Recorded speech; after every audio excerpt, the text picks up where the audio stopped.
दोस्तों, आपका हमारे इस हिंदी सीखे यूट्यूब चैनल पे स्वागत है। और देखिए, बस आप लोग का सहयोग बना रहे, हमारे चैनल को सब्सक्राइब करेंगे, लाइक करेंगे, अपने दोस्तों को शेयर करेंगे और वीडियो कैसा लग रहा है ये कमेंट बॉक्स में ज़रूर बताएंगे। देखिए, कल हम लोग पढ़े थे विराम चिन्ह, चूँकि विराम चिन्ह के बाद आज का हम लोग का टॉपिक है वाक्य विचार। जैसे देखिए, हम लोग व्याकरण के 3 अंग पढ़े थे, जिसमें पहला वर्ण विचार था, दूसरा शब्द विचार और तीसरा वाक्य विचार। तो व्याकरण के 2 अंग हम लोग पढ़ चुके हैं, वर्ण विचार और शब्द विचार। इसके बाद मतलब आज का टॉपिक है हम लोग का वाक्य विचार, यानी हम लोग सब पढ़ेंगे वाक्य विचार। देखिए, हम आपको पहले भी पढ़ा चुके हैं, भाषा की सबसे छोटी इकाई वर्ण होती है और भाषा की सबसे बड़ी इकाई वाक्य।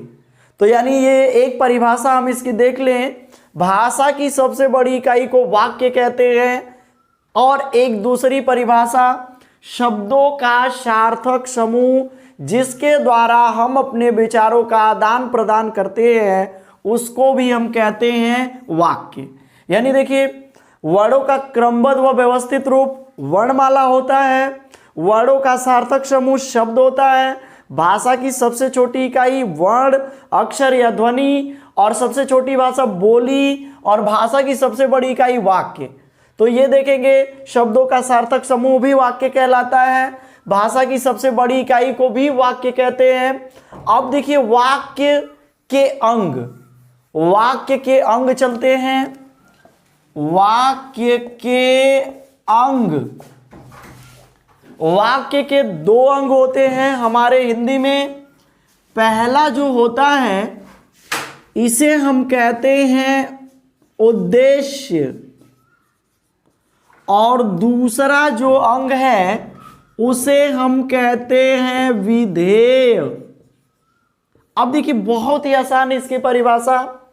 उद्देश्य मतलब जिसके बारे में कहा जाए, जिसके बारे में कहा जाए उसे हम उद्देश्य कहते हैं। और विधेय का मतलब होता है जो कुछ कहा जाए, जो कुछ कहा जाए उसे हम विधेय कहते हैं। जैसे मान लीजिए हम एक सेंटेंस लिख रहे हैं, मोर नाचता है। अब ये ध्यान दीजिए, किसके बारे में कहा गया है? तो मोर के बारे में। तो इसका मतलब मोर क्या है? उद्देश्य है।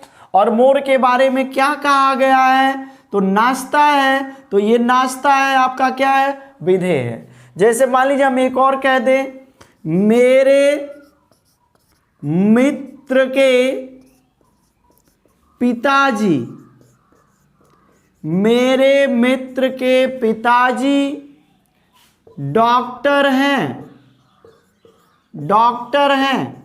अब देखिए, किसके बारे में कहा गया है? तो मेरे मित्र के पिताजी के बारे में कहा गया है। और क्या कहा गया है? डॉक्टर हैं। तो ये ऐसा सेंटेंस पूछा जाए कि मेरे मित्र के पिताजी डॉक्टर है, इसमें उद्देश्य क्या है? तो उद्देश्य मेरे मित्र के पिताजी, और विधेय क्या है? डॉक्टर है। देखिए, हम आपको बता दिए कि ये भाषा की सबसे बड़ी इकाई को वाक्य कहते हैं, शब्दों का सार्थक समूह वाक्य कहलाता है। और उसके बाद वाक्य के 2 अंग होते हैं, एक उद्देश्य होता है, एक विधेय होता है। उद्देश्य मतलब जिसके बारे में कहा जाए, और ये विधेय का मतलब होता है जिसके बारे में, यानी कर्ता एक तरह से देख ले, इसको कह सकते हैं कर्ता, और इसको कह सकते हैं हम क्रिया, समझने के लिए, चूंकि ऐसा नहीं है। देखिए, इसके बारे में, मोर के बारे में कहा गया तो मोर उद्देश्य है। क्या कहा गया है? मोर नाचता है, विधेय है। अब देखिए, मतलब कर्ता और क्रिया के बाद ये बीच में जो शब्द आते हैं, जो कर्म वगैरह होते हैं, उनको हम बोलते हैं विधेय का विस्तार। यानी ये जो विधेय है, ये नाचता है। मान लीजिए हम इसको कह दें, मोर जंगल में नाचता है। तो अब ये देखिए, ये उद्देश्य है, ये आपका विधेय है, और इसे ही हम कहते हैं विधेय का विस्तार। यानी जो कर्म वगैरह चीजें होती हैं, उनको हम विधेय का विस्तार कहते हैं। इस तरह से थोड़ा सा और आगे बढ़ते हैं और आपको ले चलते हैं वाक्य के वर्गीकरण पर। तो देखिए वाक्य का जो वर्गीकरण है वो दो प्रकार से होता है। वाक्य का वर्गीकरण दो प्रकार से किया जाता है। देखिए कई बार एग्जाम में आपके पूछे गए क्वेश्चन है कि वाक्य के अंग कितने होते हैं, तो वाक्य के दो अंग होते हैं, उद्देश्य और विधेय। कभी कभी ऐसा क्वेश्चन बन जाता है कि उद्देश्य और विधेय किसके अंग हैं, तो वाक्य के अंग होते हैं। अब देखिए वाक्य का वर्गीकरण भी दो प्रकार से किया जाता है। एक है अर्थ के आधार पर,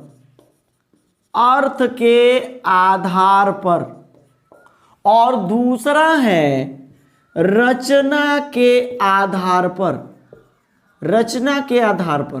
मोस्ट इंपॉर्टेंट क्वेश्चन है। देखिए ये 2017 के टेट में भी क्वेश्चन पूछा गया था कि अर्थ के आधार पर वाक्य के कितने भेद होते हैं, तो अर्थ के आधार पर वाक्य के 8 भेद होते हैं और रचना के आधार पर वाक्य के 3 भेद होते हैं।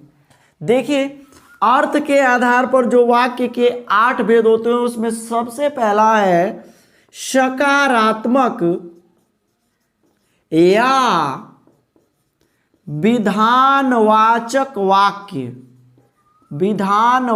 वाक्य। सब हम आपको एक बार व्यवस्थित रूप में बता देंगे, इसका एक अलग वीडियो देंगे आपको। और रचना के आधार पर सरल, संयुक्त और मिश्र होता है, उसका अलग वीडियो देंगे ताकि आपको भी बोझ न लगे और आप इसे आसानी से समझ सकें। देखिए पहला है सकारात्मक या विधानवाचक वाक्य, दूसरा है नकारात्मक या निषेधात्मक या निषेधवाचक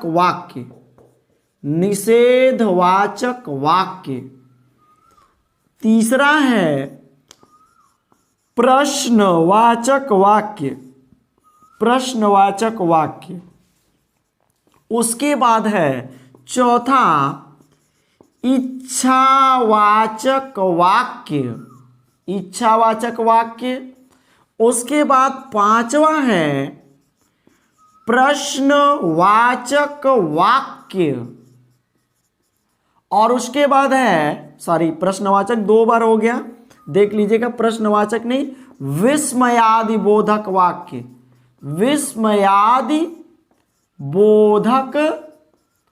वाक्य। इसके बाद हम आपको ले चलते हैं 6वें नंबर पे आज्ञावाचक वाक्य। इसके बाद है संकेतवाचक वाक्य, बहुत पूछा जाता है। और उसके बाद है संदेहवाचक वाक्य। देख लीजिएगा, इस तरह से अर्थ के आधार पर ये वाक्य के 8 भेद हैं, जिसका हम एक छोटा सा वीडियो, जिसको उदाहरण के माध्यम से आपको समझाएंगे। एक अर्थ के आधार पर वाक्य के भेद का वीडियो और एक रचना के आधार पर वाक्य के भेद का वीडियो देंगे, जो बहुत ही व्यवस्थित होगा। देखिए रचना के आधार पर वाक्य के 3 भेद होते हैं, जिसमें सबसे पहला ये है, सरल या साधारण वाक्य। दूसरा है संयुक्त वाक्य। और तीसरा है मिश्र या मिश्रित वाक्य। अब देखिए बहुत ही आसान, एक तरह से देखा जाए तो देखिए भाषा की जो सबसे छोटी इकाई है वो वर्ण होती है, भाषा की जो सबसे बड़ी इकाई है उसे हम वाक्य कहते हैं। वाक्य के 2 अंग होते हैं, एक उद्देश्य और एक विधेय। उद्देश्य मतलब जिसके बारे में कहा जाए, और विधेय मतलब उसके बारे में जो कुछ कहा जाए। और उसके बाद वाक्य का वर्गीकरण 2 प्रकार से होता है, एक अर्थ के आधार पर वाक्य के भेद और दूसरा रचना के आधार पर वाक्य के भेद है। अर्थ के आधार पर वाक्य के 8 भेद होते हैं और रचना के आधार पर वाक्य के 3 भेद होते हैं। देखिए, इसके बाद हम लोग कल वाले वीडियो में पढ़ेंगे अर्थ के आधार पर वाक्य के जो 8 भेद हैं, इनकी परिभाषा, इनके उदाहरण को पढ़ेंगे और उसके बाद एक वीडियो में हम आपको सरल, संयुक्त और मिश्र, जिसमें प्रधान और आश्रित उपवाक्यों का भी जिक्र करेंगे। तो इसी के साथ हम ये वाक्य विचार को यहाँ तक आज के लिए समाप्त करते हैं। यदि आप लोगों को हमारे वीडियो अच्छे लगे तो सब्सक्राइब करेंगे, अन्य लोगों से कराएंगे और लाइक करेंगे और कमेंट बॉक्स में ज़रूर कमेंट करेंगे। ये हम विश्वास दिलाते हैं आपको कि एग्ज़ाम चाहे कोई भी हो, लेखपाल हो, यूपी SSS के थ्रू कोई एग्ज़ाम हो रहा हो या टेट हो या CTET हो, इनसे बाहर कोई आपके क्वेश्चन नहीं बनेंगे। इसी के साथ अपनी वाणी को विराम देते हैं। आप लोग का दिन शुभ रहे। जय हिंद, जय भारत।